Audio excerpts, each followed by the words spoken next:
আসসালামু আলাইকুম প্রিয় ষষ্ঠ শ্রেণীর শিক্ষার্থীরা, আমি তোমাদেরকে তথ্য অনুসন্ধান ও বিশ্লেষণ এই চ্যাপ্টারটা তোমাদেরকে আমি এমসিকিউ সংক্ষিপ্ত এক কথা এবং যে প্রশ্নগুলো আছে সব সম্পূর্ণটাই করাই দেবো। বর্তমান যুগ হলো তথ্য প্রযুক্তির যুগ। এখন এই যৌক্তিক সিদ্ধান্তে পৌঁছানোর জন্য আমাদের তথ্য লাগবে। যেমন তুমি কোথাও ঘুরতে গেলা, তাহলে তোমার বাসা থেকে সেই স্থানের দূরত্ব, কতদিন ছিলা, কি কি দর্শনীয় স্থান দেখেছো, এগুলো কিন্তু হলো উপাত্ত। এই উত্তরগুলো যদি আমরা ছবি বা বর্ণনার মাধ্যমে দিই সেগুলো উপাত্ত। এখন উপাত্তগুলোকে যদি আমরা সুন্দর করে সাজাই তখন হয়ে যাবে তথ্য। মানে উপাত্তকে প্রক্রিয়াকরণ করেই আমরা কি পেয়ে থাকি? তথ্য পেয়ে থাকি। এবার দেখো, ওই উপাত্তগুলো দুই প্রকার, বিন্যস্ত উপাত্ত আর অবিন্যস্ত উপাত্ত। বিন্যস্ত উপাত্ত মানে কি প্রিয় শিক্ষার্থীরা? দেখো যে সাজানো যদি থাকে, দেখো এখানে কিন্তু সাজানো নাই, ছোট থেকে বড় কোনো সাজানো নাই। তাহলে যদি সাজানো না থাকে, উল্টাপাল্টা থাকে, তখন এগিয়ে যাবে অবিন্যস্ত উপাত্ত। এখন যদি আমরা মানের ঊর্ধ্বক্রম বা অধক্রম অনুযায়ী সাজাই, দেখো উপাত্তগুলো মানের ঊর্ধ্বক্রম ছোট থেকে বড় সাজাই, ঊর্ধ্বক্রম মানে ছোট থেকে বড়, আর অধক্রম মানে বড় থেকে ছোট। তাহলে উপাত্তগুলো তোমরা যখন সাজাবা তখন তো এটাকে বলবে বিন্যস্ত উপাত্ত, ওকে। আর যখন সাজানো থাকবে না তখন হয়ে যাবে অবিন্যস্ত উপাত্ত। এটা মনে রাখবে। স্তম্ভলোক মানে বার ডায়াগ্রাম অঙ্কন করতে পারি। এই যে আমরা যতগুলো উপাত্ত, কোনো শ্রেণীর মধ্যে যতগুলো উপাত্ত থাকে, সেটা যখন কোনো সংখ্যা দিয়ে দেখাই সেটা হবে গণসংখ্যা। সেটাকে বলে কি? সেই সংখ্যাটাকে বলে গণসংখ্যা। মানে কোনো উপাত্তগুলোকে যদি আমরা সংখ্যার মাধ্যমে দেখাই, যেমন জানুয়ারি মাসে 10টা এখানে একটা চিহ্ন পড়লো, তাহলে 10 হবে গণসংখ্যা, ওকে। স্তম্ভলেখ আঁকার সময় দেখো, স্তম্ভলেখ আঁকার সময় দেখো আনুভূমিক বরাবর, এই যে আনুভূমিক বরাবর দেখছো নামগুলো দিতে হয়, আনুভূমিক বরাবর নাম দিতে হয়। আর এই যে উলম্ব বলে, এই উলম্ব এটা মনে রাখবা, এই যে আনুভূমিক রেখা বরাবর বিভিন্ন উপকরণের নাম থাকে। আর উলম্ব রেখা বরাবর দেখো, এই যে এগুলো হলো উলম্ব রেখা, এটাকে বলে উলম্ব, ওকে। এই উলম্ব লেখা বরাবর বিভিন্ন সংখ্যা বা পরিমাপ ব্যবহার করা হয়। এটা গুরুত্বপূর্ণ তোমাদের একটা কথা। স্তম্ভলেখ আঁকার জন্য তাহলে আমরা কি করি? এই যে আনুভূমিক বরাবর আমরা কি করি? আমরা বিভিন্ন উপকরণের নাম দিই। হ্যাঁ, এখানে বারের নাম হইতে পারে, কলনের নাম হইতে পারে, ফলের নাম হইতে পারে। আর এইদিকে আমরা সংখ্যাগুলো, উপকরণের সংখ্যা বা পরিমাপগুলো আমরা উলম্ব বরাবর, এটাকে বলে উলম্ব। আনুভূমিক মানে ভূমি বরাবর সোজা, আর উলম্ব মানে খাড়া রেখাটাকে বলে, ওকে। প্রিয় শিক্ষার্থী, দেখো এইটা একটা তোমাদের খুবই ইম্পর্টেন্ট একটা স্তম্ভলেখ। দেখো তোমরা স্তম্ভলেখ আঁকা শিখবা। দেখো এখানে অনেকগুলো 40 জন শিক্ষার্থীর দেখো এক সপ্তাহে অনুপস্থিতির সারণী দিয়ে দিছে, মানে কে কোন বারে অনুপস্থিত ছিল। এখন তাহলে এগুলো বারের নাম আর এগুলো অনুপস্থিত শিক্ষার্থীর সংখ্যা। তাহলে কতজন করে অনুপস্থিত ছিল এটা। এখন আমরা স্তম্ভলেখ আঁকার জন্য তাহলে কি করব? তোমরা এইভাবে তোমাদের যদি গ্রাফ পেপার দেয় তাহলে গ্রাফ পেপার, আর না হলে তোমরা এভাবে দাগ টানবা, ওকে। এভাবে তোমরা খাতার মধ্যে দাগ টেনে নেবা। নিচে তোমরা বারের নামগুলো লিখবা, একটু গ্যাপ দিয়ে লিখবা। আর এদিকে তোমরা অনুপস্থিত শিক্ষার্থীর সংখ্যা লিখবা, ওকে। এখন তোমরা যখন এখানে রবিবারে দেখো, রবিবারে কয়জন অনুপস্থিত ছিল? 5 জন। তাহলে এই দেখো 1 2 3 4 5, এই যে 5 পর্যন্ত দাগ দিবা। এভাবে তোমরা 5 পর্যন্ত দাগ দিবা। আবার সোমবারে তোমরা কত ছিল? 3 জন। এই দেখো তোমরা কি করবা? এই 3 পর্যন্ত দাগ দিবা, ওকে। তাহলে এভাবে তোমরা মঙ্গলবারে কয়জন? 4 জন। 4 জন ছিল, তাহলে আমরা 4 পর্যন্ত দাগ দিব, ওকে। তাহলে এভাবে তোমরা এবার করে ফেলবা। তাহলে প্রিয় শিক্ষার্থীরা, দেখো তোমাদের কিন্তু এভাবে স্তম্ভলেখ আঁকা শিখতে হবে। খাতার মাঝে তোমরা এভাবে স্তম্ভলেখ আঁকবা। তাহলে এবার বারের নাম দিবা, এভাবে অথবা যে কোনো নামগুলো এপাশে দিবা, আর যতজন সংখ্যাগুলো এভাবে দিবা, ওকে। প্রিয় শিক্ষার্থীরা, তোমাদেরকে গড়ের ইংরেজি শিখতে হবে। দেখো গড়ের ইংরেজি হলো মিন। মিন মানে গড়। গড় গণিতে ব্যবহৃত এমন একটি সংখ্যাকে বোঝায় যা সংখ্যার গোষ্ঠী বা ডাটা সেটের সাধারণ প্রতিনিধিত্ব করে। তো কিছু রাশি একত্র করে আমরা তাদেরকে সংখ্যা দিয়ে ভাগ করলে গড় পাবো। তার মানে গড় হলো, আমরা কি করব? যে উপাত্ত সমূহের সংখ্যাসূচক মানের সমষ্টিগুলোকে উপাত্ত সমূহের মোট সংখ্যা দ্বারা যদি আমরা ভাগ করি তাহলে গড় পাবো। তাহলে গড়ের ইংরেজি হলো মিন, এটা মনে রাখবা, গড়ের ইংরেজি মিন। প্রিয় শিক্ষার্থী, দেখো গাণিতিক গড় দেখে যখন আমরা কোনো উপাত্তের বৈশিষ্ট্য সম্বন্ধে সিদ্ধান্ত নিই, সেটা বাস্তবতার সাথে অনেক সময় মিলে না, ওকে। তোমরা জানো সবগুলো যোগ করে সংখ্যা দিয়ে ভাগ দিলে গড় পাওয়া যায়। গড়ের ধারণা থেকে বাস্তব অবস্থা সবসময় সঠিকভাবে বোঝা যায় না। উপাত্ত সমূহের মানের ক্রম অনুসারে সাজালে মাঝখানে যে বা যারা অবস্থান করবে এবং যে সকল উপাত্ত সর্বাধিকবার থাকবে তাদেরকে আমাদের জানতে হয়। এবার দেখো মধ্যকের ইংরেজি হলো মিডিয়ান, তাহলে গড়ের ইংরেজি হলো মিন, আর মধ্যক হলো মেডিয়ান, MEDIAN। এটা মনে রাখবা, ইম্পর্টেন্ট। তাহলে মধ্যক হলো সংগৃহীত উপাত্তের মধ্যম মান, মানে উপাত্তগুলোকে মানের ক্রম অনুসারে সাজালে যে মান উপাত্তগুলোকে সমান 2 ভাগে বিভক্ত করে সেটাই হলো উপাত্তগুলোর মধ্যক। তাহলে তোমরা কি করতে হবে? মধ্যক বের করতে হবে। দেখো এমসিকিউ করার সময় তোমরা কি করবা? ছোট থেকে বড় সাজাবা, মাঝখানের মানটাই হলো মধ্যক, ওকে। যদি বিজোড় হয়, বিজোড় হলে এপাশে অর্ধেক বাদ, এপাশে অর্ধেক বাদ, মাঝেরটাই হলো কি? এই মাঝেরটাই হলো মধ্যক, ওকে। তাহলে এমসিকিউ করার সময়। আর ম্যাথ করার সময় তো তোমরা জানো ম্যাথ করার সময় কিভাবে মধ্যক বের করে, আমি তোমাদেরকে ভিডিওতে দেখিয়েছিলাম। এবার দেখো প্রচুরক। প্রচুরক কি? প্রচুরক হলো তোমাদের দেখো মুড। মুড মানে প্রচুরক, এটা মনে রাখবা। মুড মানে যে উপাত্তগুলো সবচেয়ে বেশি বার থাকবে সেটা হলো প্রচুরক। তার মানে প্রচুরক কিন্তু যেটা বেশি বার থাকবে। এখন কোন সংখ্যা যদি বেশি বার না থাকে তাহলে প্রচুরক নাই। এখানে দেখো এখানে অনেকগুলো সংখ্যা আছে, তার মধ্যে ২ সবচেয়ে বেশি বার আছে। দেখো এই যে ২। তাহলে ২ হলো প্রচুরক। ওকে? তাহলে যেটা বেশি বার আর যদি কোন সংখ্যা বেশি বার না থাকে, এখানে দেখো ২ ও ২ বার, ৫ ও ২ বার। তাহলে প্রচুরক হলো ২ আর ৫। প্রচুরক হলো ২, ৫। কিন্তু কোন সংখ্যা যদি একবারও না থাকে তাহলে উত্তর হবে প্রচুরক নাই। উত্তর হবে প্রচুরক নাই। দেখো এখানে ২, ৩, ৪, ৫, ৬, ৭, ৮, ৯, ১০। তাহলে যেহেতু উপাত্তগুলো প্রত্যেকটি একবার করে আছে, কোনো পুনরাবৃত্তি নাই, সেহেতু উপাত্তের কোনো প্রচুরক নেই। উত্তর হলো প্রচুরক নেই। এবার দেখো লাইন গ্রাফ। লাইন গ্রাফ মানে রেখাচিত্র। লাইন গ্রাফ মানে রেখাচিত্র। তো রেখাচিত্রগুলোকে একটা বিন্দুর সাপেক্ষে করা হয়। দেখো আনুভূমিক অক্ষর নাম হলো এক্স অক্ষ আর উলম্ব অক্ষর নাম হলো ওয়াই অক্ষ। তাহলে আমরা এক্স অক্ষ, ওয়াই অক্ষ পরস্পর যে বিন্দুতে ছেদ করে এটার নাম হলো মূল বিন্দু। এটা মনে রাখবা। এক্স অক্ষ, ওয়াই অক্ষ যে বিন্দুতে ছেদ করে এর নাম মূল বিন্দু। এখানে দেখো বিভিন্ন ওভার দেওয়া আছে, বিভিন্ন রান দেওয়া আছে। কত ওভারে কত রান পেয়েছে। খুবই ইম্পর্টেন্ট। এটা তোমাদেরকে এটা দিয়ে তোমরা লাইন গ্রাফ শিখবা। তাহলে তোমরা একটা স্তম্ভ লেখ শিখবা, একটা লাইন গ্রাফ বা রেখাচিত্র শিখবা। এই দেখো প্রিয় শিক্ষার্থীরা, তোমার খাতার মধ্যে যদি তোমাদের গ্রাফ পেপার না দেয়, খাতার মধ্যে অনেকগুলো দাগ টেনে নিবা। ওকে? তবে এখানে তোমরা নিচে তোমরা কি করবা, এই যে এটাকে বলে এক্স অক্ষ। ওকে? আর এই যে ও ওয়াই এটাকে বলে ওয়াই অক্ষ। আর এই যে এই বিন্দুতে ছেদ করছে এটাকে বলে মূল বিন্দু। তাহলে এদিকে তোমরা নামগুলো ওভারের নামগুলো লিখবা, অথবা যে নামগুলো আছে এই নামগুলো লিখবা। আবার এদিকে তোমরা কি করবা, সংখ্যা লিখবা। ১, ২, ৩, ৪, ৫ এভাবে তোমরা সংখ্যা লিখবা। ওকে? আর গ্রাফ পেপারে যে থাকবে তোমরা প্রত্যেকটি ঘরকে ১ ধরবা। তাহলে এখানে ৫ লিখবা, এখানে ১০ লিখবা, এখানে ১৫ লিখবা, এভাবে লিখবা। এবার দেখো প্রথম ওভারে রান কত ছিল? প্রথম ওভারে রান ছিল ৮। তাহলে প্রথম ওভার তোমরা এখানে শূন্যর পরে ১ দিবে। এখানে তো নাই, এখান থেকে ১ দিবা। তাহলে এখানে প্রথম ওভার রান হলো যে এখানে হলো ৮ রান। এই দেখো ৮ এর জায়গায় দিবা। পরে দ্বিতীয় ওভারে রান কত ছিল দেখো? দ্বিতীয় ওভারে রান ছিল ১০। তাহলে তোমরা কি করবা, এই দ্বিতীয় ওভারে এই ১০ এর জায়গায় দিবা। তারপর দেখো তৃতীয় ওভারে কত? ৬। এভাবে তোমরা প্রত্যেক ওভারে দেওয়ার পরে স্কেল দিয়ে তোমরা এগুলো যোগ করে দিবা। স্কেল দিয়ে তোমরা প্রত্যেকটার সাথে প্রত্যেকটা বিন্দু যোগ করবা। এখানে স্কেল ফেলবা, একটা দাগ দিবা। এখান থেকে আবার এখানে স্কেল ফেলবা, একটা দাগ দিবা। প্রত্যেকটা এভাবে একটা একটা করে আলাদা আলাদা স্কেল দিয়ে দাগ দিবা। এগুলো কিন্তু স্কেল দিয়ে দাগ দিবা। হাতে দাগ দিলে চলবে না, স্কেল দিয়ে দাগ দিতে হবে। স্কেল রেখে তোমরা দাগ দিয়ে দিবা। ওকে? তাহলে তোমরা এটা কি পেয়ে যাবা? তাহলে এটা তোমরা রেখাচিত্র পেয়ে যাবা। ওকে? আর এখানে যদি দেখো প্রথমে যদি প্রথম ওভার না থেকে না শুরু হয়, যদি দশম ওভার থেকে থাকতো, তাহলে এখানে তো তোমরা ২ টা দাগ টেনে দিতা, এটা কেটে দিতা। যেহেতু প্রথম থেকেই এজন্য কিছু করতে হবে না। এই ২ টা দাগ টেনে দিবা। তাহলে এভাবে লিখবা। ওকে? শেষে এটা লেখা যায় যে ছক কাগজে আনুভূমিক রেখা এক্স অক্ষ বরাবর ক্ষুদ্র ৫ ক্ষুদ্রতম বর্গগড়কে একটি বিন্দু ওভার। দেখো এদিকে এই যে ৫ বিন্দু পরপর। দেখো ৫ বিন্দু পরপরকে এই যে ৫ বিন্দু এখান থেকে ০ থেকে ৫, এখানে আমি ১ প্রথম ওভার ধরছি। এখান থেকে ০ থেকে ৫ দ্বিতীয় ওভার ধরছি। এই ৫ বিন্দুকে আমরা একটা করে ওভার ধরছি, আর ওয়াই অক্ষ বরাবর আমরা কি করছি, একটি বিন্দুকে প্রতিটা এক বিন্দুকে ১ রান করে ধরছি। ১, ২, ৩, ৪, ৫, হ্যাঁ? প্রত্যেকটা ১ করে ধরছি। তাহলে এভাবে কাজটা করতে হবে তোমাদেরকে। এই ২ টা ম্যাথ খুবই ইম্পোর্টেন্ট। এই ২ টো তোমাদের করতে হবে। তাহলে এখানে তোমাদের কতগুলো মান আছে দেখো। উপাত্তগুলোকে মানের ক্রম অনুসারে সাজাও। তাহলে তোমরা মানের ক্রম অনুসারে অধক্রম অনুযায়ী, অধক্রম বললে তাহলে কি লিখবা? বড় থেকে ছোট সাজাবা। যদি একটা ৫ বার থাকে ওটা ৫ বারই লিখবা। ওকে? আর উপাত্তগুলোকে টালের মাধ্যমে দেখাও। তাহলে টালের মাধ্যমে দেখবা কোন কোন সংখ্যাগুলো আছে। যেমন ৮ আছে, ৮ তোমরা এভাবে লিখবা। সংখ্যা, ট্যালি চিহ্ন, ঠিক আছে? আর শিক্ষার্থীর সংখ্যা। সংখ্যা দিয়ে যেমন ৮ লিখবা। ৮ কতবার আছে ততগুলো দাগ টেনে দিবা। আর আর হলো কি তারপর তোমরা আ শিক্ষার্থীর সংখ্যার মধ্যে তত সংখ্যাটা লিখে দিবা। এভাবে তোমরা এটা শ্রেণীটা সাজাবা। এবার তোমার এই যে এগুলো দেখো, এই যে এরকম ১ম, ২য়, ৩য়, ৪র্থ, ৫ম, ৬ষ্ঠ স্তম্ভ লেখ আঁকতে বলছে। তাহলে তোমরা এভাবে স্তম্ভ এঁকে ফেলবা। এরকম করে আঁকবা। ওকে? এবার তোমার এখানে স্তম্ভলেখ দিছে। এটা তোমাদেরকে আমি নমুনা প্রশ্নে দিয়েছিলাম। এটা প্রশ্নতে নমুনা প্রশ্নে ছিল। এটা ইম্পোর্টেন্ট। তোমরা নমুনা প্রশ্নের ভিডিওটা দেখবা আমার, তাহলেই তোমরা পারবা। আর এখানে অনেকগুলো সংখ্যা দেওয়া আছে। এই সংখ্যাগুলো গড়, মধ্যক, প্রচুরক নির্ণয় করা। এটাও কিন্তু নমুনা প্রশ্নে ছিল। আমি এই প্রশ্নটা তোমাদেরকে দিয়েছিলাম। তাহলে যে সংখ্যাগুলো আছে এগুলো তোমরা ছোট থেকে বড় সাজাবা। আর গড়ের সময় হলো সবগুলো যোগ দিয়ে কয়টা সংখ্যা আছে তত দিয়ে ভাগ দিবা। মধ্যকের সময় ছোট থেকে বড় সাজাবা। এবার দেখবা জোড় না বিজোড় সেই অনুযায়ী মধ্যকের সূত্র দিবা। আর প্রচুরক হলো যেটা বেশি বার আছে এটা প্রচুরক। আর যদি না থাকে তাহলে ওটা প্রচুরক নাই। ওকে? তাহলে এভাবে তোমরা এই বই সম্পর্কে এইটুকু ধারণা নিবা। প্রিয় শিক্ষার্থীরা, এবার আমরা তোমাদের গাইডে চলে যাব। দেখো অহনার বয়স ১২ বছর। দেখো অহনার বয়স ১২ বছর, পরিসংখ্যানের ভাষায় তুমি একে কি বলবা? দেখো প্রিয় শিক্ষার্থীরা, এটা অহনার বয়স একটা বয়স। পরিসংখ্যানের ভাষায় যখন আমরা কোনো উপাত্তগুলো কালেক্ট করি, যদি সাজাই সেগুলো তত্ত্ব হয়ে যায়।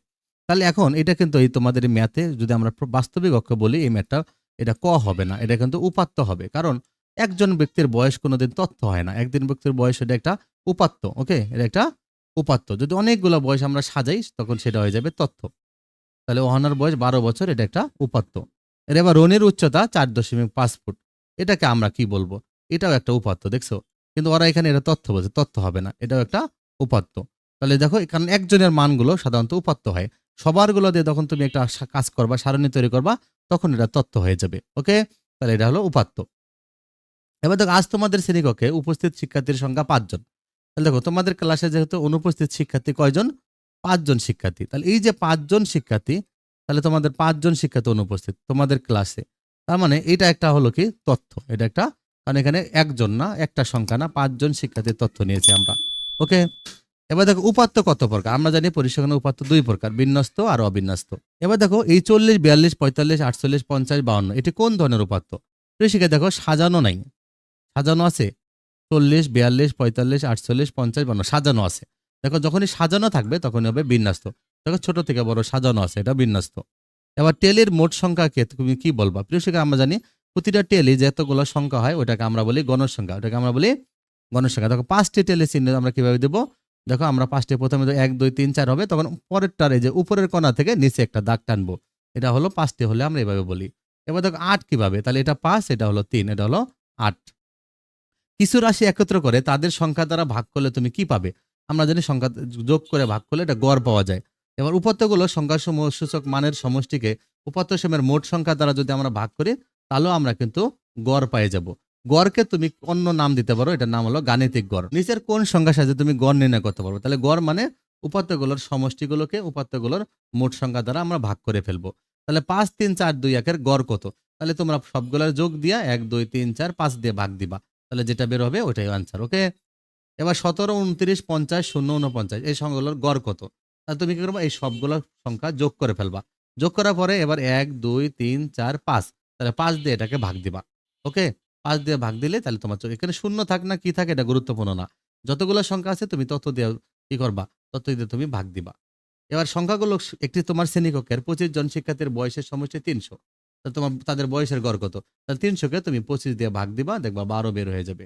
এবার 10 জন শিক্ষার্থীর উচ্চতার গড় দেওয়া আছে 4.2 ফুট, উচ্চতার সমষ্টি কত? তাহলে 10 জন শিক্ষার্থী যেহেতু গড় এত, তাহলে মোট হবে কত? 10 দিয়ে এটাকে গুণ দিয়ে দিবা, 10 দিয়ে এটাকে, যেহেতু 10 জন শিক্ষার্থী উচ্চতার গড়, প্রত্যেকের হলো গড় মানে প্রত্যেকের জন্য, তাহলে 10 আছে, 10 দিয়ে গুণ করলে উচ্চতার সমষ্টি পাই যাবো। ওকে, এটা হবে 420 ফুট। আমাদের ব্যবহারিক জীবনে কোনটি অধিক ব্যবহার লক্ষ্য করা যায়? শিক্ষা দেখো আমরা গড় অনেক বেশি ব্যবহার করি। গড় 50 থেকে ছোট মৌলিক সংখ্যা কয়টা? শিক্ষার্থীর 1 থেকে 100 পর্যন্ত 25টা মৌলিক সংখ্যা আছে, আর 50 পর্যন্ত মৌলিক সংখ্যা হলো 15টা, আর 1 থেকে 100 পর্যন্ত হলো 25টা মৌলিক সংখ্যা, এটা মনে রাখবা। 50 থেকে ছোট মৌলিক সংখ্যাগুলোর গড় কত? তাহলে 50 থেকে ছোট মৌলিক সংখ্যাগুলো আমাদের লিখতে হবে, ওই মৌলিক সংখ্যাগুলোকে আমরা কি করব? যতগুলো মৌলিক সংখ্যা আছে সবগুলো যোগ দিয়ে তত দিয়ে ভাগ দেবো। যেহেতু 15টা মৌলিক সংখ্যা 15 দিয়ে ভাগ দিব যোগ করে, তাহলে এটার গড় হলো তোমাদের 21.87, 21.87। তোমাদের ম্যাথও চাইতে পারে। এর উপাত্তগুলো কোন ধরনের? এখান থেকে অনেকগুলো উপাত্ত আছে, 6, 7, 5 সাজানো নাই, এগুলো হলো অবিন্যস্ত উপাত্ত, এগুলো হলো অবিন্যস্ত। ওকে, অবিন্যস্ত, বিন্যস্ত না, এটা হলো অবিন্যস্ত উপাত্ত। এবার দেখো উপাত্তগুলো গড় কত? উপাত্তগুলোর গড় কত? তাহলে উপাত্তগুলোর গড় আমরা সবগুলো যোগ দিব, এই সবগুলো যোগ দিয়ে আমরা এবার 1, 2, 3, 4, 5, 6, 7, 8, 9 দিয়ে ভাগ দেবো, তাহলে ভাগ দিলে আমরা 9 পাবো। ওকে, তাহলে গড় আমাদের 9। এবার মধ্যক উপাত্ত সমূহের মানগুলোকে কয় ভাগে বিভক্ত করে? দেখো মধ্যক উপাত্ত সমূহের মানগুলো সমান 2টা ভাগে বিভক্ত করে, মধ্যগুলো 2 ভাগে ভাগ করে, মাঝের মানটাই মধ্যক। উপাত্তগুলোর মানগুলো মানের ক্রমানুসারে সাজানোর প্রয়োজন হয় নিচের কোনটি নির্ণয়ের ক্ষেত্রে? মধ্যক নির্ণয়ের জন্য। তাহলে মধ্যক সংগৃহীত উপাত্তের কোন ধরনের মান? মধ্যক হলো সংগৃহীত উপাত্তের মধ্যম মানটা হলে মধ্যক। শিক্ষার্থী দেখো 5 জন শিক্ষার্থীর ওজন দেওয়া আছে, এখন উপাত্তগুলোর মধ্যক কত? তাহলে তোমরা কি করবে? এগুলো সাজায় নিবা, ছোট থেকে বড় সাজায় নিবা, মাঝের মানটাই হলো মধ্যক। উপাত্তগুলোর মধ্যক কত? 10, 12, 5, 8, 6, এগুলো ছোট থেকে বড় সাজাইতে হবে, মাঝেরটা হবে মধ্যক। ওকে, তাহলে মাঝে আছে 10, এই যে 10 হবে মধ্যক, তোমরা ছোট থেকে বড় সাজাইলে পেয়ে যাবা। এগুলোর মধ্যক কত? তাহলে তোমরা এখানে দেখো 1, 2, 3, 4, 5, 6, 6টা সংখ্যা, তাহলে এখানে কিন্তু জোড় সংখ্যা। ওকে, তাহলে জোড় সংখ্যা যখন মধ্যক হবে তখন থেকে তোমরা কি করবা? ছোট থেকে বড় সাজাবা, সাজানোর পরে তোমরা কি করবা? তোমরা হলো এখানে যখন এমসিকিউ করবা তখন তোমরা কি করবা? ছোট থেকে বড় সাজানোর পরে চতুর সাইড থেকে একটা করে কেটে দিবা, মাঝের যে 2টা সংখ্যা থাকবে সব 2টা সংখ্যা যোগ করে 2 দিয়ে ভাগ দিবা। এই উপাত্তগুলোর মধ্যক কত? তাহলে এগুলো ছোট থেকে বড় সাজানোর পরে উপাত্তগুলোর মধ্যক কত? তাহলে তোমরা দেখো এখানে ছোট থেকে বড় সাজাইলে তারপরে 1, 2, 3, 4, 5, 6, 7, 8, 9, 10, তাহলে এই পাশে 4টা বাদ, এ পাশে 4টা বাদ, মাঝের যে 2টা আছে এই মাঝের এই দুইটাকে আমরা যোগ করে 2 দিয়ে ভাগ দিয়ে দেবো, তাহলে মধ্যক পেয়ে যাব। এবার দেখো 10 জন শিক্ষার্থীর গণিতের নম্বরগুলো দিয়ে দিছে, এগুলো 10 জন গণিতের নম্বর, তাহলে গাণিতিক গড় কত, তাহলে সবগুলো যোগ দিয়ে 10 দিয়ে ভাগ দিব। তাহলে এবার বলছে মধ্যক কত, তাহলে মধ্যক কেমনে বের করব? মধ্যক আমরা বের করার জন্য আমরা ছোট থেকে বড় সাজাবো, সাজানোর পরে মাঝের যে দুইটা মান থাকবে, মাঝের দুইটা মানকে যোগ করে আমরা 2 দিয়ে ভাগ দিব। ওকে, এটা দ্রুত এমসিকিউ করা যায় এভাবে। আর ম্যাথ করার সময় আমি দেখাচ্ছি ম্যাথ তোমরা কিভাবে করবা। এই যে 10 জন শিক্ষার্থীর 20 নম্বরের পরীক্ষা আর প্রাপ্ত নম্বরগুলো কে কত পাইছে দিয়ে দিছে। ওকে, তাহলে মধ্যক কত, তাহলে তোমরা কি করবে, দেখো 12, 13, 14, 15, 17 এবার দিয়ে দিছে। তাহলে আমরা কি করব, এই যে যেহেতু 10 জন, তাহলে আমরা এই পাশে 1, 2, 3, 4, এ পাশে 4টা বাদ দেবো, এ পাশে 4টা বাদ দেবো, মাঝে থেকে 17, 18 এই দুইটা যোগ করে 2 দিয়ে ভাগ দিব, তাহলে দেখবো মধ্যক পেয়ে যাবো। মধ্যক হবে 14.5। উপাত্তগুলোর গড় কত, সবগুলো যোগ করে 10 দিয়ে ভাগ দিয়ে দেবো, গড় পেয়ে যাব। সবগুলো একে। এবার দেখো প্রদত্ত উপাত্তগুলোর মধ্যে যে উপাত্তটি সর্বাধিক বার থাকবে তাকে তুমি কি বলবা? সবচেয়ে বেশি থাকলে তাকে বলে প্রচুরক। যেমন 2, 5, 7, 8, 10, 7, এখানে প্রচুরক কত? দেখো 7 আছে 2 বার, 7 হলে 7 প্রচুরক। এই উপাত্তগুলোর প্রচুরক কত? দেখো 5, 10, 12, 20, 3, 25, 3, 3 আছে বেশি, তাহলে 3 হলো প্রচুরক। ওকে, এই উপাত্তগুলোর মধ্যে দেখো প্রচুরক কত? 10, 5, 4, 3, 7, 5, 6, 18, 3। তাহলে দেখো এখানে 3ও আছে 2 বার, আবার হলো 5ও আছে 2 বার, তাহলে 3 আর 5 দুইটাই প্রচুরক। তাহলে এখানে প্রচুরক কত? 10, 20, 30, 40, 50, 60। দেখো কোনো সংখ্যা 2 বার নাই, তাহলে ওটা কোনো প্রচুরক নেই। ওকে, তাহলে কোনো তথ্য সারির উপাত্তগুলোর মাঝে প্রচুরক কয়টা থাকে? তাহলে প্রচুরক কি হলো? প্রচুরক একটা থাকবে, না প্রচুরক নাও থাকতে পারে, একাধিক থাকবে, সবকটি। মানে উপাত্তগুলোর মাঝে প্রচুরক কয়টি থাকবে? প্রচুরক কিন্তু মানে নাও থাকতে পারে, এটা হলো মূল উত্তর, এটা ভুল লিখছে। প্রচুরক নাও থাকতে পারে, যদি উপাত্তগুলো যদি না মিলে কোনোটা, তাহলে প্রচুরক নেই। তাহলে এটা উত্তরটা কিন্তু এটা ভুল আছে, উত্তর হবে প্রচুরক নাও থাকতে পারে। কারণ প্রচুরক অন্যান্য নাও হইতে পারে, মানে কোনো সময় প্রচুরক নাও থাকতে পারে। এবার দেখো 10 জন শ্রমিকের দৈনিক মজুরিগুলো দিয়ে দিয়েছে, এবার আমাদের বলছে প্রচুরক কত। তাহলে প্রচুরক যেটা সবচেয়ে বেশি বার আছে, এই দেখো 550 বেশি বার আছে, 550, 550, 550, প্রচুরক 550। ওকে, তাহলে এই যে সংখ্যাগুলো দেখো উপাত্তগুলোর মানের ঊর্ধ্বক্রমে সাজানো, ছোট থেকে বড় সাজানো বলে ঊর্ধ্বক্রম বলে, মানের অধক্রম। তাহলে ঊর্ধ্বক্রম হলে তার অধক্রম হবে না, অধক্রম হলে বড় থেকে ছোট, তাহলে এটা হবে না। আর উপাত্তগুলো যেহেতু সাজানো, তাহলে এটা বিন্যস্ত, তাহলে উত্তর হবে 1 আর 3। তাহলে এভাবে তোমাদের এটা করতে হবে। ওকে, উপাত্তের যে সংখ্যা সর্বাধিক বার থাকে তা প্রচুরক, তাহলে প্রচুরক একাধিক হতে পারে, তাহলে এটাও ঠিক আছে। প্রচুরকের মধ্যকের মানই প্রচুরক না, প্রচুরক মধ্যকের মান প্রচুরক না, তাহলে প্রচুরক একাধিক হতে পারে। প্রচুরক যে সংখ্যা সর্বাধিক বার থাকবে সেটা প্রচুরক। আবার প্রচুরক অনন্য নাও হইতে পারে, নাও থাকতে পারে প্রচুরক। ওকে, তাহলে এখান থেকে এই সংখ্যাগুলোর মধ্যে উপাত্তের ক্ষেত্রে গড় 37, তাহলে সবগুলো যোগ করে 5 দিয়ে ভাগ দিবা, দেখবা গড় 37 কিনা। মধ্যক 39, মধ্যক মাঝেরটা দেখবা ছোট থেকে বড় সাজানোর পরে মাঝখানে বিজোড়, যেহেতু মাঝখানেটাই মধ্যক। আর প্রচুরক নাই, দেখো কোনো সংখ্যা দিয়ে একাধিকবার নাই, তাহলে প্রচুরক নাই, তাহলে উত্তর সবগুলোই, উত্তর হবে সবগুলোই। তাহলে এভাবে তোমরা করবা। এখানে আর কিছু নেই, তোমাদের এখানে আরেকটা আছে। এখানে দেখো রেখাচিত্র, রেখাচিত্র কয়টি অক্ষ নিয়ে গঠিত? ঋষিকেদেরা এগুলো এক্স অক্ষ আর ওয়াই অক্ষ, দুইটা অক্ষ। এক্স অক্ষ আর ওয়াই অক্ষ যেই বিন্দুটা ছেদ করে এটাকে বলা হয় মূল বিন্দু, এটাকে বলে মূল বিন্দু। ঋষিকে দেখো বর্ণনামূলক বা সংখ্যাসূচক মান সংগ্রহ করা হলে তাকে কি বলে? ঋষিকে দেখো বইয়ে কি আছে, যে আমরা যদি বর্ণনা বা ছবির মধ্যে প্রকাশ করি এগুলো উপাত্ত হয়ে যাবে। আর উপাত্তগুলো সুন্দর করে যদি সাজানো হয় তাহলে হবে তথ্য। মানে উপাত্তকে প্রক্রিয়াকরণ করেই আমরা কি পেতে পারি? তথ্য পেতে পারি। ওকে, তাহলে তোমরা এটা কিন্তু উপাত্ত দিবা। এবার অহনার বয়স 11 বছর, একটা নির্দিষ্ট সংখ্যা, এটা উপাত্ত। যখন তথ্যকে সংখ্যায় প্রকাশ করা হয় তখন সেটাকে কি বলা হয়? উপাত্ত। জামালের বয়স 15 বছর, এখানে 15 সংখ্যাটাকে কি বলা হয়? একটা সংখ্যা, এটা একটা উপাত্ত, এটা একটা উপাত্ত। বর্তমান যুগ বলা হয় তথ্য প্রযুক্তির যুগ। প্রিয় শিক্ষার্থীরা, আমরা কিন্তু এগুলো বইয়ের ভিতর পড়েছি, তা তোমাদের এগুলো আর প্রয়োজন নেই। ওকে, গড়ের আরেকটা নাম আছে গাণিতিক গড়। ওকে, গড়ের একটা নাম হলো গাণিতিক গড়। কিছু রাশি একত্র করে তাদের সংখ্যা দিয়ে ভাগ করলে কি পাবো? গড় পাবো। তাহলে এখানে নতুন আর কিছুই নেই, ওইগুলোই। এই যে আমি এটা বলেছিলাম যে মধ্যকের ইংরেজি তোমাদের শিখতে হবে, যে মিডিয়ান হলো মধ্যক। আর প্রচুরকের ইংরেজি হলো মোড, MODE, মোড। স্তম্ভ লেখের ইংরেজি হলো বার ডায়াগ্রাম। ওকে, বার ডায়াগ্রাম, এটা তোমরা মনে রাখবা। আর মধ্য কাকে বলে? এই যে উপাত্তগুলোকে মানের ক্রমানুসারে সাজালে যে মান উপাত্তগুলোকে সমান 2 ভাগে বিভক্ত করে তাকে মধ্যক বলে। আর যে উপাত্ত সর্বাধিক বার থাকবে তাকে বলা হয় যে প্রচুরক। আর উপাত্ত সময়ের সংখ্যাসূচক মানের সমষ্টিকে উপাত্ত সময়ের মোট সংখ্যা দিয়ে ভাগ করলে তাহলে কি পাবো? গড় পাবো। আর নর্মাল ম্যাথ গুলো করবা। ওকে, এই যে 1 থেকে 10 পর্যন্ত ক্রমিক সংখ্যাগুলোর গড় কত? ক্রমিক সংখ্যা মানে সিরিয়াল সংখ্যা, 1, 2, 3, 4, 5, 6, 7, 8, 9, 10। ওকে, তাহলে সবগুলো সংখ্যা লিখে সবগুলো সংখ্যা যোগ করে 10 দিয়ে ভাগ দিবা, হয়ে যাবে। 1 থেকে 10 পর্যন্ত সংখ্যাগুলো লিখবা। এই যে ইংরেজিতে প্রচুরককে বলা হয় মোড, কে বলা হয় মোড, এমওডি, মোড। তারা যে সংখ্যা বেশি বারবার আছে তাকে বলে প্রচুরক। কি প্রচুরক কি সর্বদা পাওয়া যায়? প্রচুরক সর্বদা নাও হতে পারে। তাহলে চিত্রের মাধ্যমে তথ্য প্রদর্শন বা সময়ের সাথে ক্রমাগত পরিবর্তন করা হয়, এটাকে বলা হয় রেখাচিত্র। ওকে, রেখাচিত্রের আনুভূমিক অক্ষকে বলা হয় এক্স অক্ষ, রেখাচিত্রের উলম্ব অক্ষকে বলা হয় ওয়াই অক্ষ। আর মূল বিন্দু হলো এক্স অক্ষ ওয়াই অক্ষ যে বিন্দুতে ছেদ করে তাকে বলে মূল বিন্দু। এবার দেখো তোমাদের ম্যাথগুলো কিভাবে করবে। এই যে দেখো এই সংখ্যাগুলো দেওয়া আছে, তোমরা এগুলোর মধ্য কিভাবে বের করবা। দেখো এই যে তোমরা ছোট থেকে বড় সাজাবা, তুমি লাগবে উপাত্তগুলোকে মানের ক্রম অনুসারে সাজিয়ে পাই, ছোট থেকে বড় সাজাবা। এবার ওইখানে উপাত্ত সেমের সংখ্যা কত? 11টা, যা বিজোড় সংখ্যা। তাহলে বিজোড় সংখ্যা হলে মধ্যকের সূত্র লিখবা, এই যে মধ্যক সমান সমান এই যে n যোগ 1 নিচে 2। যদি n সমান সমান 11 লেখো তাহলে n যোগ 1 লিখবা, আর যদি n না লেখো তাহলে ওই সংখ্যাটাই যোগ 1 নিচে 2 লিখবা। তাহলে 11 আর 1 যোগ করলে 12, 12কে 2 দিয়ে ভাগ দিলে 6। তাহলে এটাই হলো তাহলে 6তম পদ। 6তম পদ কত? তাহলে এই 6তম পদ এখানে গুণবা, দেখবা 1 2 3 4 5 6 16।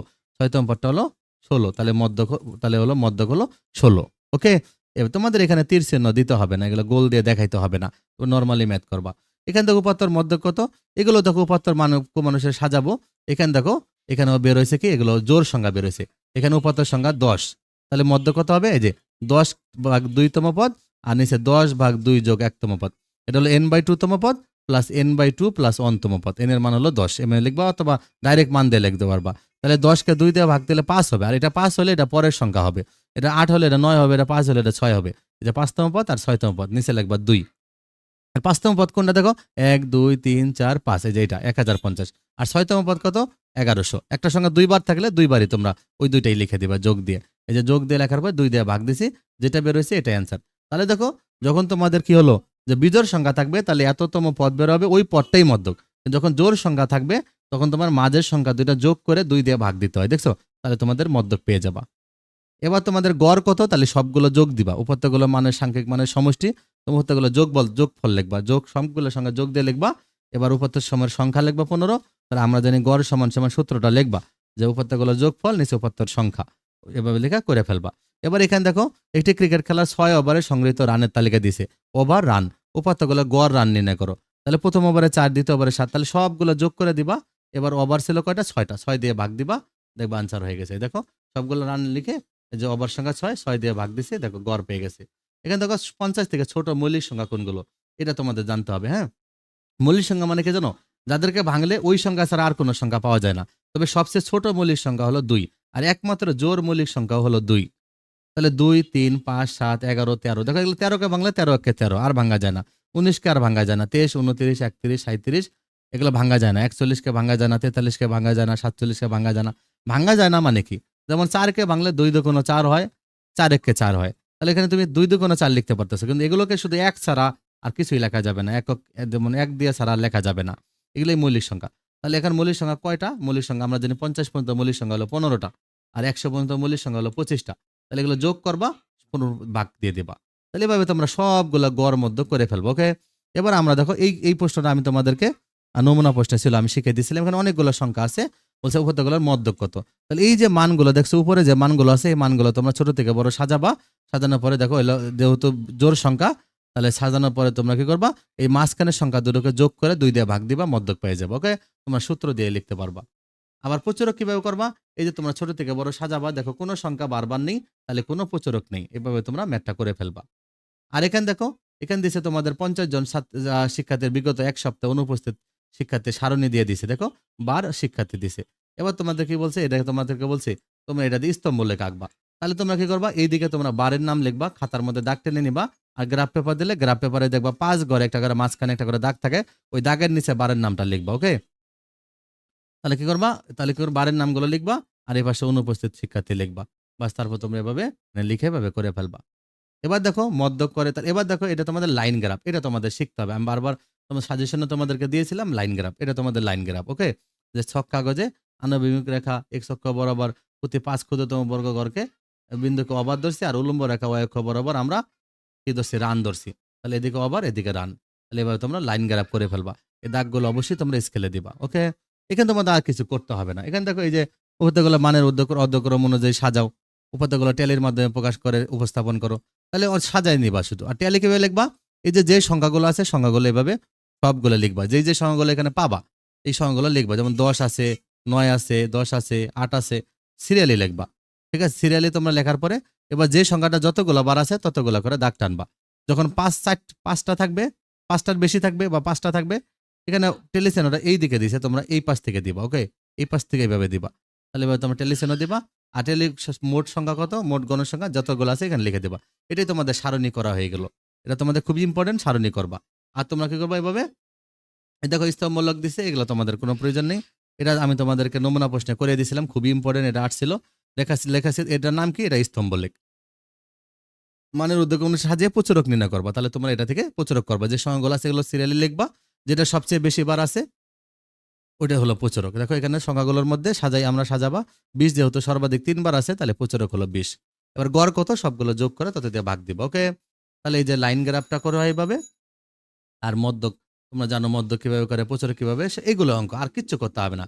তাহলে তোমরা লাইন গ্রাফ করা শিখবা, রেখাচিত্র করা শিখবা, স্তম্ভলেখ করা শিখবা, গড় মদ্যক প্রচুরক শিখবা, আর আমি যে বইটা পড়া দিলাম এগুলো করবা। এই চ্যাপ্টারে তোমরা প্রত্যেকটা এমসিকিউ পারবা। ওকে।